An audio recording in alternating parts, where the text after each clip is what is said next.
গঙ্গা চুক্তির শেষ পর্যায়ে তিস্তা সেই সারা জীবন থেকে ফাইট করা হচ্ছে।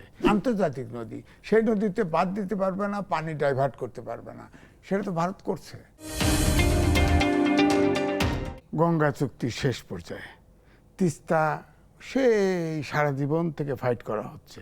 নর্থ বেঙ্গল শুকিয়ে যাচ্ছে, যমুনা পদ্মা সব মারা গেছে, নাই। বাংলাদেশের সবচেয়ে বড় নদী জানেন না, ইছামতি, সেই নদীটা কিন্তু পদ্মার থেকে আসছে। পদ্মা, এখন পদ্মা শুকিয়ে গেছে, বালু, গ্রীষ্মকালে বালু হয়।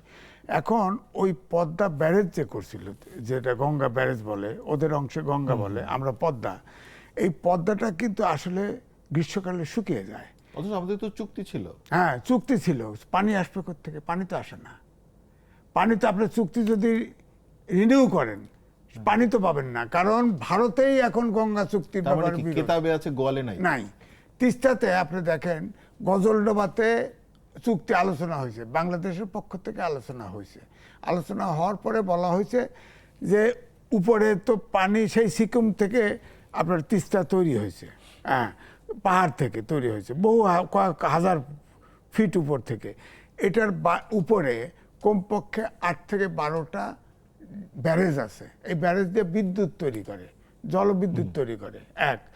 আর এইসব নদীর শাখা নদীর থেকে কমপক্ষে 30টা বাঁধ আছে। এখন ইন্ডিয়া একটা প্ল্যান নিছে যে প্রায় 40টা রিভার নিয়ে একটা রিভার লিঙ্কিং প্রজেক্ট করবে, তার ভিতরে গঙ্গা সহ তিস্তা সহ সব আছে। অর্থাৎ দেখছেনটা কি, পানি এখন তো চিৎকার করতেছেন, পানি এক ফোঁটাও পাইবেন না। পানি নিয়ে যে মানে পানি সব উড্র হয়ে যাচ্ছে, সব উড্র হয়ে কিন্তু যাচ্ছে। নির্বাচনের আগে এবং বিশেষ করে অন্তর্বর্তী সরকারের সময় বিএনপি একটা বড় জমায়েত করেছিল তিস্তার এখানে। না, জমায়েত করে তো কাজ হবে না। তিস্তায় মানে শোনেন, এই সরকার তো তাহলে অনেক কনশিয়াস এই লেভেলে। তিস্তাতে পানি গ্রীষ্মকালে গজলডোবায় কোনো পানি আসে না। বাঁধ তো ব্যারেজটা তো লাস্ট ব্যারেজ, এই ব্যারেজে পানি আসে না। এখানে বলা হয়েছিল যে গজলডোবায় যে পানি, সেটা 50-50 আলোচনা হয়েছিল। গ্রীষ্মকালে তো পানিই আসে না, আপনাকে দিবে কোথায় পানি? আর পশ্চিমবঙ্গ পানি পায় না। এবার তো চুক্তি শেষ হয়ে যাচ্ছে, তাহলে আমাদের পররাষ্ট্র না, মন্ত্রী সেটা যে হলো গেলেন, গঙ্গা, হ্যাঁ, গঙ্গা গঙ্গা। চুক্তি, তাতে চুক্তি সেটাও শেষ কি হচ্ছে, কিছু চুক্তি আগালো? রিনিউ করে। পানি তো আসতে দিতে হবে, পানি তো ভারত আসতে দেয় না। কিন্তু আগে তো আন্তর্জাতিক আইন তো মানে ছিল, না। তাও তো শেষ হয়ে যাচ্ছে। না, আন্তর্জাতিক যে আইন আছে, হ্যাঁ। যেটাতে এই আইন তো ভারত মানছে না। উজানের জায়গাগুলো একটা দেশ থেকে আর একটা দেশে যে নদী আসে, সেটা হলো আন্তর্জাতিক নদী, সেই নদীতে বাদ দিতে পারবে না, পানি ডাইভার্ট করতে পারবে না, সেটা তো ভারত করছে।